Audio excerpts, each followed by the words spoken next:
ومن اراد الآخرہ، اور جو کوئی آخرت کا ارادہ کرتا ہے، اور صرف ارادہ نہیں، وسعى لها سعيها، اور کوشش بھی کرتا ہے آخرت کی زندگی کے لیے جیسا کہ کوشش کرنی چاہیے. یہ ہے اصل مسئلہ. اب مجھے بتائیں، یہ ہے کتابوں کا خدا، یہ ہے قرآن کا خدا. مسلمانوں کا خدا یہ ہے کہ بس اللہ کو مان لیا کافی ہے جی، جنت میں پہنچ جائیں گے. قرآن کیا کہہ رہا ہے کہ جس نے آخرت میں بھلائی کا ارادہ کیا اور پھر کوشش بھی کی جیسا کہ کوشش کرنے کا حق ہے، وہ ہوا مؤمن، اور وہ ہوا اہل ایمان میں سے. یہ بھی شرط ہے.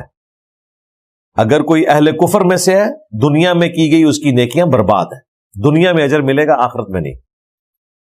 اہل ایمان میں سے ہے اور آخرت کا ارادہ کرتا ہے اور کوشش بھی کرتا ہے جیسا کہ کرنی چاہیے. یہ کوئی مشکل نہیں ہے. اگر کوئی کہ جی مجھے سمجھ نہیں آ رہی کون سی کوشش کرنی ہے، جس طرح آپ دنیا کے لیے کوشش کرتے ہیں. دنیا میں کسی نے مکان بنانا ہوتا ہے تو اسے پتا ہے کہ اس نے کیا کچھ کرنا. دنیا میں کسی نے اپنا بچہ اسکول میں داخل کروانا ہوتا ہے، اسے پتا ہوتا ہے کہ میں نے کیا کرنا ہے. نہیں پتا ہوتا تو 50 بندوں سے پوچھتا ہے. ہاں، دین نہیں پوچھتا تو کسی سے نہیں پوچھتا. دنیاوی معاملات میں 20 لوگوں سے مشورے ہوتے ہیں، اور خریداری کے وقت بھی درجنوں دکانیں دیکھی جاتی ہیں، اس کے بعد الٹیمیٹلی ڈیسیژن کیا جاتا ہے. آخرت کے معاملے میں ضرورت ہی کوئی نہیں. ہر کوئی جو ہے وہ پورا لاما بنا ہوا ہے، بغیر پڑھے لکھے، بغیر دین کو سمجھے ہوئے، اوور کانفیڈنٹ ہے کہ مجھے سب کچھ پتا ہے. تو اللہ تعالیٰ فرما رہا ہے کہ جو آخرت کا ارادہ کرے کہ اس نے اپنی آخرت کی زندگی سنوارنی ہے، جنت میں جانا ہے، پھر کوشش بھی کرے جیسا کہ کوشش کرنے کا حق ہے، اور وہ ہوا مؤمن. فَأُولَئِكَ كَانَ سَعْيُهُمْ مَشْكُورًا، تو پھر ایسے وہ لوگ ہیں جن کی ہوئی کوشش ٹھکانے لگے گی، ان کو اجر ملے گا. یعنی دودھ پینے والے مجنو نہیں، بلکہ ایفرٹ پٹ کرنے والے. کوشش کی، کوشش کا حق ادا کیا.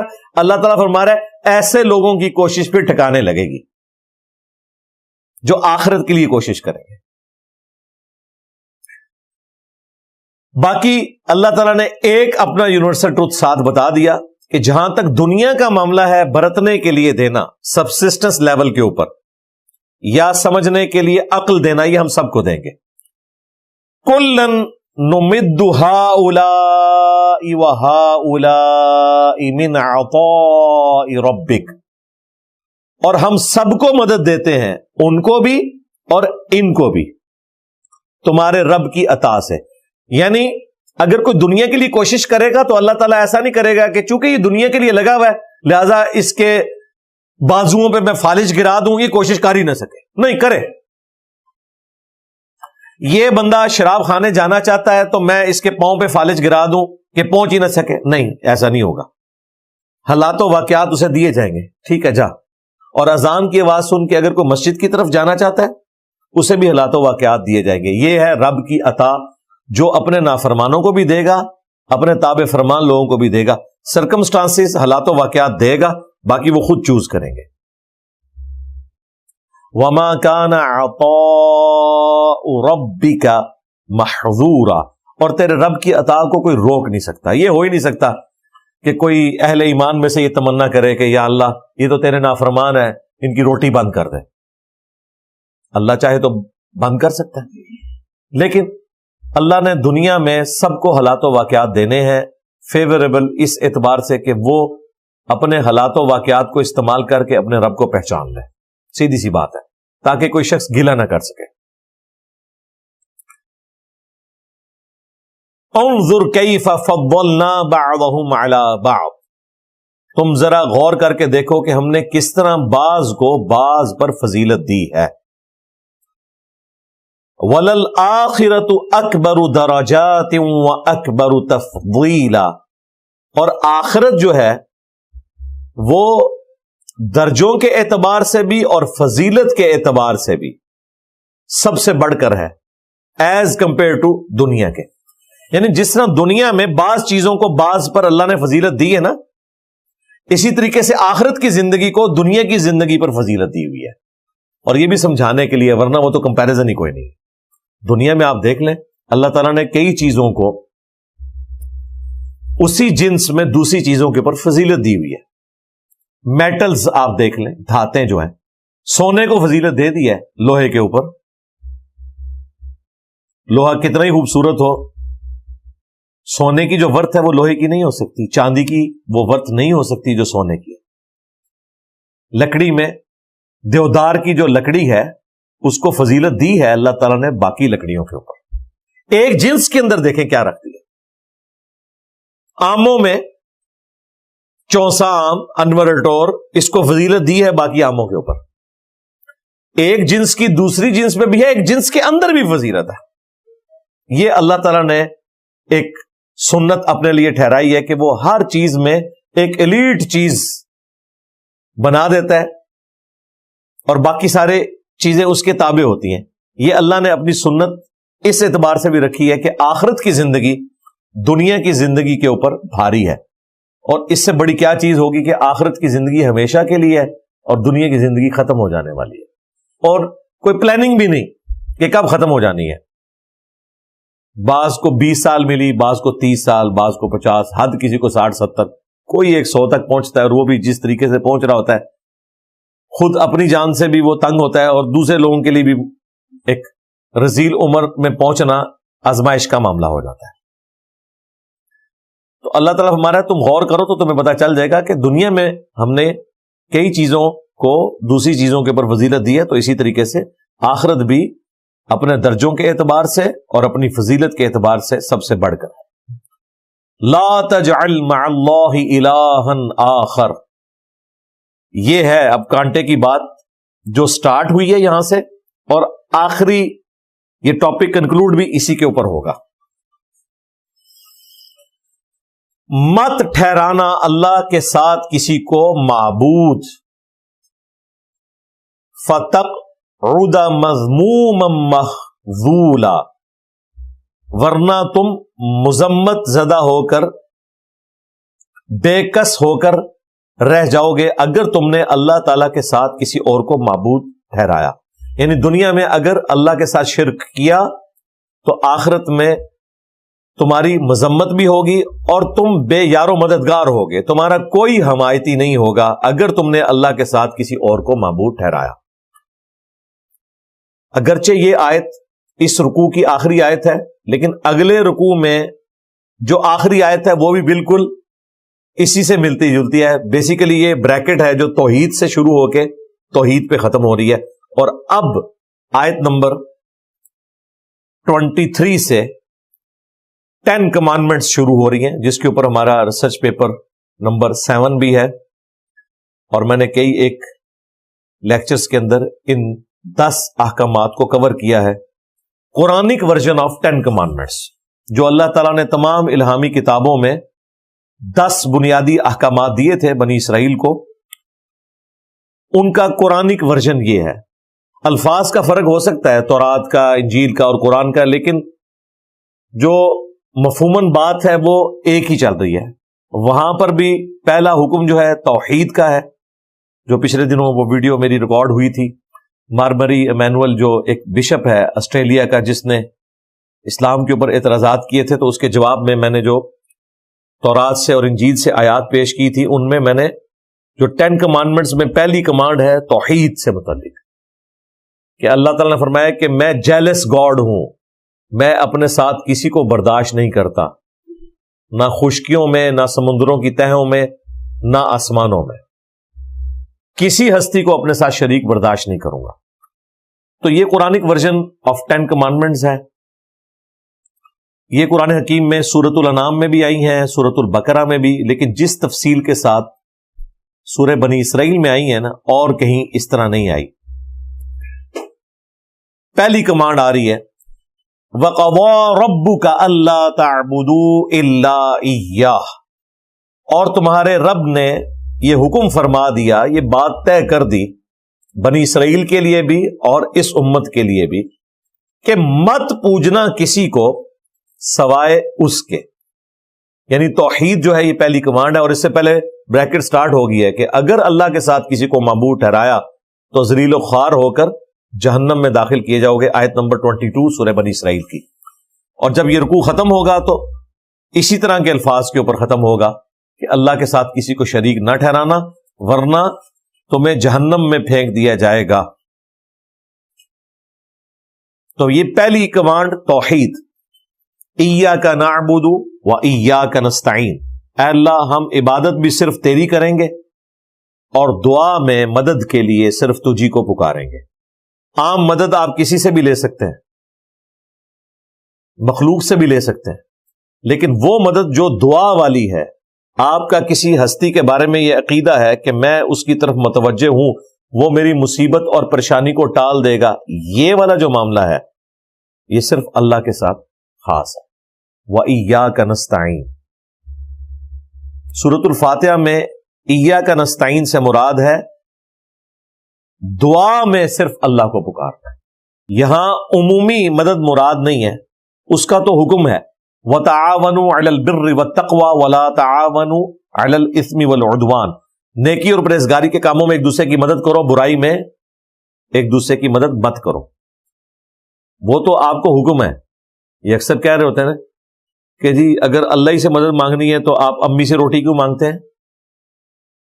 وہ باپا جانی اگلے دن ویڈیو میں کہہ رہے تھے کہ اگر ڈسپرین کی گولی، پیناڈول کی گولی مشکل کشا ہے تو ولی کیوں نہیں ہو سکتا؟ اور بھائی ظاہری اسباب ہیں، اگر کوئی کچھ کر سکتا ہے تو ٹھیک ہے کروا لیں، لیکن ظاہری اسباب میں اگر ایک بندہ آپ کے سامنے موجود نہیں، وہ مر گیا، چاہے وہ آخرت کی زندگی میں زندہ ہے لیکن دنیا سے چلا گیا، اپنی قبر میں ہے، اس کو آپ مدد کے لیے نہیں پکار سکتے۔ سامنے ہے تو آپ ضرور پکاریں، بلکہ حکم ہے کہ آپ نے مدد کرنی ہے اگر آپ کو کوئی پکارے۔ نبی علیہ السلام نے صحابہ کرام کے ذریعے غزوہ بدر اور احد میں کافروں کے خلاف جنگوں کو لڑائے، تو وہ ظاہری اسباب آپ کے ساتھ اٹیچ تھے، لیکن یہ نہیں ہوا کہ غزوہ احد میں حضرت امیر حمزہ شہید ہو گئے اور نبی علیہ السلام نے خیبر کے موقع پر امیر حمزہ کو بلایا ہو کہ چونکہ تم بدر میں بھی میری طرف سے آرمی چیف تھے، احد میں بھی آرمی چیف تھے، لہذا خیبر میں بھی تم ہی آرمی چیف ہوگے، المدد یا حمزہ۔ نہیں، دنیا سے جا چکے تھے، آخرت کی زندگی میں تھے۔ سیدنا علی کو بلایا، نہ نبی علیہ السلام نے کبھی کسی فرشتے کو بلایا کہ بدر اور احد میں فرشتے نازل ہوئے تھے تو فرشتوں آ جاؤ میری مدد کو، نہیں، وہ اللہ کی مرضی ہے فرشتے بھیجے یا نہ بھیجے، ہم نے اللہ کو پکارنا ہے۔ یہ اکثر لوگ پوچھتے ہیں کہ جی قرآن میں یہ تو آیا کہ ہم صرف تجھی سے مدد مانگتے ہیں، یعنی دعا کے لیے، یہ کہاں پہ لکھا ہوا ہے کہ اللہ کے سوا کسی اور ہستی سے نہیں مانگ سکتے؟ جناب یہ بھی لکھا ہے سورۃ النمل کی آیت نمبر 62، اَمَّن يُجِيبُ الْمُضْطَرَّ إِذَا دَعَاهُ وَيَكْشِفُ السُّوءَ وَيَجْعَلُكُمْ خُلَفَاءَ الْأَرْضِ أَإِلَٰهٌ مَّعَ اللَّهِ، بھلا بتاؤ تو کون ہے جو مصیبت اور پریشانی میں گھرے ہوئے شخص کی فریاد کو سنتا ہے اور اس سے اس کی تکلیف کو دور کر دیتا ہے اور تمہیں زمین پر اگلوں کا خلیفہ کرتا ہے؟ یعنی تمہارے ماں باپ مر جائیں گے تو تم ان کی جگہ آ جاؤ گے، تمہارے مرنے کے بعد تمہاری اولاد۔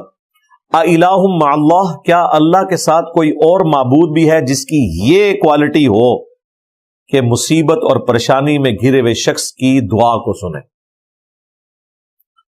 لہذا اس آیت میں اللہ تعالیٰ نے واضح فرما دیا کہ اگر تمہارا یہ عقیدہ ہے کہ مصیبت اور پریشانی میں کوئی تمہارا حاجت روا ہے دعا قبول کرنے کے اعتبار سے، ظاہری اسباب کی نہیں بات ہو رہی، دعا قبول کرنے کے اعتبار سے، تو گویا تم نے اسے معبود مان لیا۔ ہاں، اسباب کے اعتبار سے اللہ نے خود اسباب کو ہماری مصیبت اور پریشانی کو ٹالنے کا ذریعہ بنایا۔ پیاس لگے گی تو ہم پانی پیئیں گے، ہم دعا نہیں کریں گے کہ یا اللہ میری پیاس ختم کر دے، کیونکہ اللہ نے پہلے ہی حکم دیا ہوا ہے کہ یہ ہے وہ سبب، اسے اختیار کرو۔ بھوک لگے گی تو روٹی کھائیں گے، وہ پیغمبروں نے بھی کھانی ہے۔ سورۃ المائدہ میں آیا کہ عیسیٰ اور ان کی ماں دونوں کھانا کھایا کرتے تھے۔ ایسوں کو پوچھ رہے ہو کہ جو نہ تمہارے نقصان کے مالک ہیں نہ نفع کے، یعنی وہ خود کھانا کھانے کے محتاج ہیں، عیسیٰ ان کی والدہ، وہ تمہارے مشکل کشا کیسے ہو سکتے ہیں؟ وہ تو اپنے نفع نقصان کے مالک بھی نہیں ہے۔ اللہ تعالیٰ ہی سننے والا اور علم والا ہے، یہ اللہ کی کوالٹی ہے۔ اگر اسباب کو کسی نے اس اعتبار سے پکارنا ہے تو بھائی اس پلانٹ ارتھ پہ سب سے بڑا اگر کوئی مشکل کشا ہے تو وہ سورج ہے. کوئی پیغمبر، کوئی فرشتہ، کوئی اور مخلوق اس لیول کی مشکل کشا نہیں ہے اللہ کے پیدا کردہ اسباب میں سے. کیونکہ پیغمبر تو خود سورج کے اوپر ڈیپینڈنٹ ہے. عیسیٰ اور ان کی ماں کھانا کھایا کرتے تھے. وہ کھانا کون بناتا ہے؟ سورج. سورج کی وجہ سے کھیتیاں پکتی ہیں، ان کھیتیوں کو جانور کھاتے ہیں، انہی کھیتیوں کو ہم بھی کھاتے ہیں. اور جب ہمیں جانوروں کا گوشت چاہیے ہوتا ہے تو ہم ان جانوروں کو کھا رہے ہوتے ہیں جن کی خوراک انہی کھیتیوں سے آئی ہوتی ہے. اور وہ کھیتی پکتی کس طرح ہے، اگتی کس طرح ہے؟ سورج کی وجہ سے، اس کی روشنی کی وجہ سے. اور صرف روشنی نہیں، جس پانی سے وہ کھیتی پروان چڑھ رہی ہے وہ پانی بھی سورج کی وجہ سے برستا ہے. ورنہ سمندر کا پانی آپ کی کھیتی تک پہنچ ہی نہیں سکتا اگر سورج نہ ہو. سورج کی تپش کی وجہ سے وہ پانی ویپریٹ ہوتا ہے، اور پھر سورج کی وجہ سے زمین پر ہوائیں چلتی ہیں، وہ بادلوں کی شکل میں اس پانی کو لا کر برساتی ہیں، گلیشیئرز کی فارم میں پہاڑوں کے اوپر سٹور کرتی ہیں. پھر اسی سورج کی تپش سے وہ گلیشیئر پگھلتے ہیں، دریا چلتے ہیں، اور زمین کے نیچے بھی دریا چلتے ہیں جو ہم پانی زمین سے نکالتے ہیں. یہ دریا جو زمین کے نیچے چل رہے ہیں یہ بھی اسی پانی سے جڑے ہوئے ہیں. پیچھے سے آپ کو صرف اوپر کے دریا نظر آ رہے ہیں، نیچے بھی دریا ہے. تو دنیا میں موسموں کا بدلنا، ہواؤں کا چلنا، بارش کا ہونا، کھیتی کا پکنا، فروٹ کا پکنا، اس کا اگنا، اور جانوروں کی خوراک جو زمین سے آ رہی ہے، یہ ساری کی ساری چیزیں ایک سورج کے اوپر ڈیپینڈنٹ ہیں. لیکن اللہ کے فضل سے آج تک کسی کلمہ گو مشرک کو بھی یہ وہم نہیں آیا کہ سورج جو ہے یہ میرا مشکل کشا ہے، المدد یا سورج. ہم کہتے ہیں یار اس کی کیا اوقات ہے، یہ تو اللہ نے اسے کام میں لگا دیا. بھئی جسے اللہ نے کام میں لگایا ہوا ہے اس کی تو اوقات ہم سمجھ ہی نہیں رہے، اور جسے اللہ نے کسی کام نہیں لگایا ہوا اس کو ہم کہہ رہے ہیں غوث پاک میری مدد فرمائے. غوث پاک کو تو پتہ ہی نہیں ہے. غوث پاک تو خود سورج کے اوپر ڈیپینڈنٹ تھے. تو سائنس نے جس طریقے سے اللہ کا تعارف کروایا ہے اس کے بعد شرک کی کوئی گنجائش ہی نہیں نکلتی. حقیقت بات ہے. جسے تھوڑا سا بھی علم ہے نا کہ یہ کائنات کا نظام کیسے چل رہا ہے، وہ کسی انسان کو معبود ماننے کا سوچ بھی نہیں سکتا. Not at all. کہ وہ کسی بزرگ کو، کسی بابے کو، کسی پیغمبر کو، کسی فرشتے کو یہ سمجھ لے کہ یہ میرا مشکل کشا حاجت روا ہے. دعا کروا سکتے ہیں، وہ برحق ہے. کسی کے پاس جائیں دعا کروائیں. پیغمبر ہوا، اب تو ختم نبوت ہو چکی. اگر نبی علیہ السلام دنیا میں موجود ہوتے ہم اپنی پریشانیاں انہی کو بتاتے، وہ دعا کرتے. اللہ چاہتا تو ان کے ہاتھوں پر معجزات بھی ظاہر ہوتے جس طرح ہوئے. لیکن جب پیغمبر دنیا میں نہیں رہے اب آپ انہیں پکاریں گے نہیں مدد کے لیے. وہ سیدنا عمر نے عقیدہ بتا دیا. صحیح بخاری کی ایک حدیث 1010 اللہم انا کننا نتوسل الیک بنبینا. اے اللہ پہلے پہل ہم تیرے نبی کے ذریعے توسل اختیار کرتے تھے، ان کی دعا کی برکت سے تو بارش نازل فرماتا تھا. اب ہم تیرے نبی کے چچا کو لے کے آئے، ان کی دعا کی برکت سے بارش نازل فرما. یعنی جو سامنے موجود ہے اس سے دعا کروا. یہ والا توسل اور وسیلہ حقیقی توسل اور وسیلہ ہے. باقی لوگوں نے اپنی طرف سے چیزیں بنا لی ہوئی ہیں، توسل کے نام کے اوپر استمداد کر رہے ہوتے ہیں. پھر بخاری اور مسلم کی وہ حدیث کے 70 صحابہ کو جب دھوکے سے شہید کیا گیا تو انہوں نے شہید ہوتے وقت دعا کی. عاصم بن ثابت انصاری جو ان کے لیڈر تھے، انہوں نے دعا کی اے اللہ ہمارے نبی کو ہمارے حال کی خبر کر دینا، ہم ان کے دین کے اوپر قائم ہیں اور ہم اپنے رب سے مل رہے ہیں اس حال میں کہ ہم اپنے رب سے راضی ہیں اور ہمارا رب ہم سے راضی ہے. بخاری مسلم کے الفاظ ہیں کہ جب انہوں نے یہ دعا کی تو صحیح بخاری میں آتا ہے کہ حضرت جبرائیل علیہ السلام کو اللہ تعالیٰ نے رسول اللہ کے پاس بھیجا صلی اللہ علیہ وآلہ وسلم اور کہا کہ آپ کے 70 قاریوں کو دھوکے سے شہید کر دیا گیا، اور انہوں نے شہید ہوتے وقت یہ دعا کی ہے. نبی علیہ السلام دنیا میں موجود ہیں صحابہ کرام نے نبی علیہ السلام کو نہیں پکارا، اللہ کو پکارا ہے کہ ہماری خبر ہمارے نبی تک پہنچا دے۔ اس ایک حدیث نے 3 عقیدے کلیئر کر دیے۔ نمبر 1، صحابہ کرام کا یہ عقیدہ تھا کہ عالم الغیب اللہ ہے، ہم اللہ کو بتائیں گے تو وہ ہمارے نبی کو غیبی خبر دے گا۔ علم غیب کا عقیدہ کلیئر۔ دوسرا عقیدہ حاضر و ناظر، جو یہ کہتے ہیں کہ نبی علیہ السلام مدینہ شریف میں قبر اطہر میں موجود ہیں اور پوری دنیا کو دیکھ رہے ہیں۔ بھئی نبی علیہ السلام قبر مبارک سے باہر جب مسجد نبوی میں بیٹھے ہوئے تھے تب بھی صرف اتنا ہی دیکھتے تھے جو اللہ دکھاتا تھا۔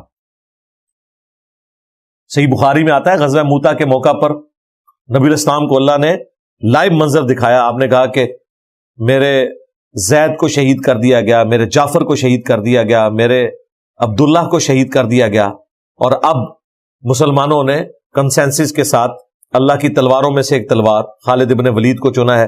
میں اللہ سے امید کرتا ہوں کہ اللہ تعالیٰ مسلمانوں کو فتح دے گا۔ اب یہاں پہ منظر دکھایا جا رہا تھا، لیکن عاصم بن ثابت انصاری والا منظر دکھایا نہیں جا رہا تھا، وہ فرشتے کے ذریعے بتایا گیا، لیکن پیچھے اللہ ہی ہے، کسی کے اختیار میں چیز نہیں۔ تو حاضر و ناظر کا عقیدہ۔ اور تیسرا، جو یہ بزرگوں کو مدد کے لیے پکارتے ہیں، صحابہ کرام نے نہیں کہا یا رسول اللہ انظر حالنا، ان کا اے اللہ ہمارے حال کی خبر ہمارے نبی کو کر دے، یہ نہیں کہا کہ یا رسول اللہ ہمارے حال کی خبر لے۔ تو غیر اللہ سے مدد مانگنا، استعانت والا عقیدہ، یہ بھی اس حدیث نے کلیئر کر دیا۔ یہ حدیث بخاری میں بھی ہے، مسلم میں بھی ہے، اس لیے میں نے اپنے ریسرچ پیپر دعا صرف اللہ ہی سے، جس پہ ویڈیو بھی ریکارڈ ہے، اسی حدیث کو ایمفسائز کیا ہے کہ یہ ایک حدیث 3 عقیدے کلیئر کرتی ہے۔ اس کے باوجود اگر کسی کو بات سمجھ نہیں آ رہی یا وہ سمجھنا نہیں چاہتا تو ٹھیک ہے، جو مرضی کرے۔ پھر یہ دھوکہ دینا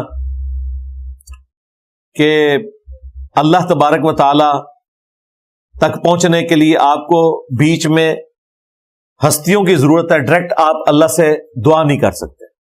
اس اعتبار سے تو پیغمبروں کی ضرورت ہے کہ ہم نے پیغمبروں کے ذریعے دین سیکھنا ہے، لیکن پیغمبروں نے ہمیں دعا کا سلیقہ یہ بتایا ہے کہ دعا آپ نے ڈائریکٹ اللہ سے مانگنی ہے۔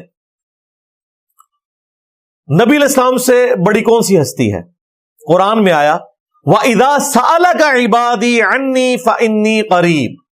اے نبی، جب آپ سے میرے بندے میرے متعلق پوچھتے ہیں نا، ہمارا رب کدھر ہے، ہم اس سے کیسے باتیں کریں، ہم اس سے کیسے مانگیں، تو فرمائے فَإِنِّي قَرِيب، میں تمہارے بالکل قریب ہوں۔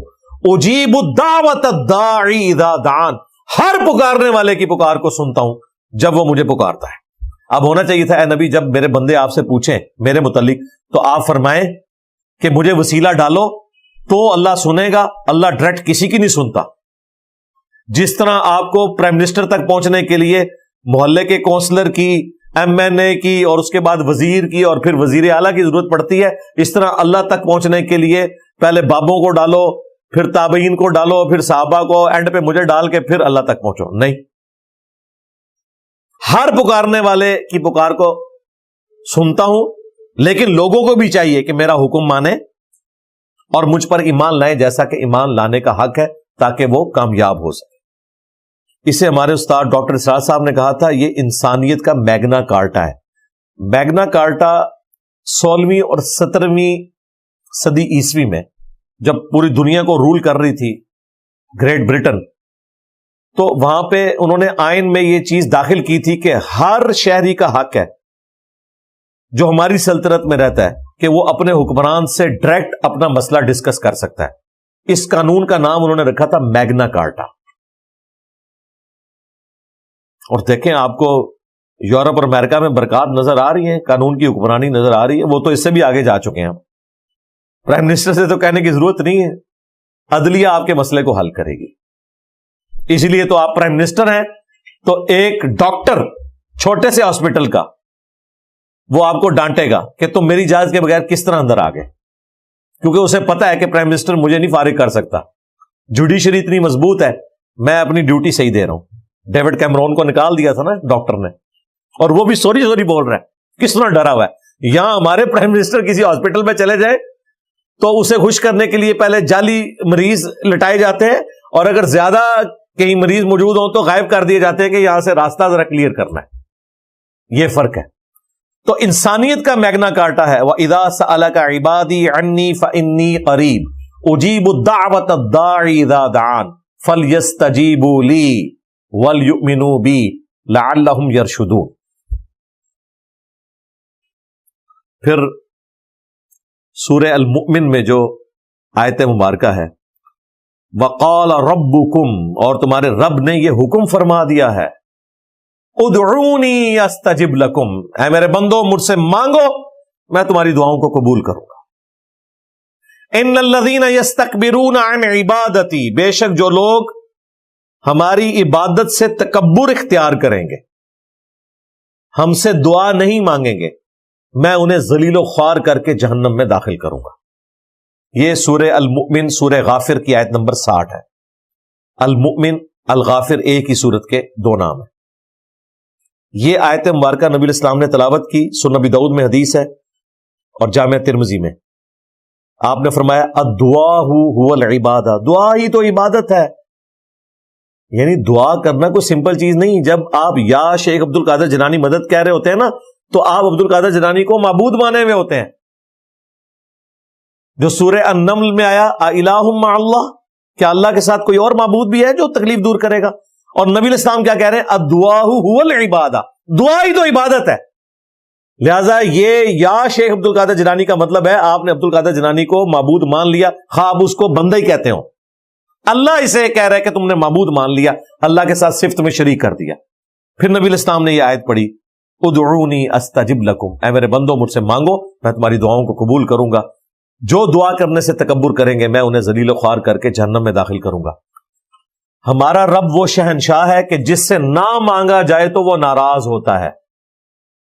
دنیا کے شہنشاہوں سے مانگا جائے، زیادہ مانگا جائے تو وہ ناراض ہوتے ہیں، اور اللہ وہ شہنشاہ ہے کہ جس سے نہ مانگا جائے تو وہ ناراض ہوتا ہے. اس نے دعا کو صرف مشروع نہیں فرمایا، فرض کر دیا، اور ایسا فرض کیا ہے کہ اگر نہیں مانگو گے تو ناراض ہوگا.